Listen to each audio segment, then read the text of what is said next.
ତୁମେବ ମାତାଶ୍ଚ ପିତା ତୁମେବ ତୁମେବ ବନ୍ଧୁଶ୍ଚ ସଖା ତୁମେବ। ସଖା କହିଲେ ଆଉ କିଛି ନୁହେଁ। ଏ ଯୋଉ କିଏ ଏକାଠି ବସି ମଦ୍ୟ ପିଉଛନ୍ତି, କିଏ ଏକାଠି ବସି ଗଞ୍ଜେଇ ଖାଉଛନ୍ତି, କିଏ ଏକାଠି ବସି ଚିକେନ ମଟନ ଫିଷ୍ଟ କରୁଛନ୍ତି, ଇଏ ସବୁ ଆମର ସଖା ବୋଲି ଭାବୁଛୁ। କିନ୍ତୁ ପ୍ରକୃତ ସଖା ହେଉଛି ଆଖି, କାନ, ନାକ, ପାଟି, ହାତ, ଗୋଡ଼, ଇଏ ତ ହେଉଛି ସଖା।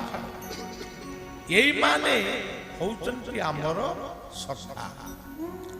ଏମାନଙ୍କୁ ଆମେ ସଦୁପଯୋଗ କରୁନୁ, ଅନେକ ସମୟରେ ଦୁରୁପଯୋଗ କରୁଛୁ। ସେଥିପାଇଁ ଆମ ଜୀବନ ନଷ୍ଟ ହେଇଯାଉଛି।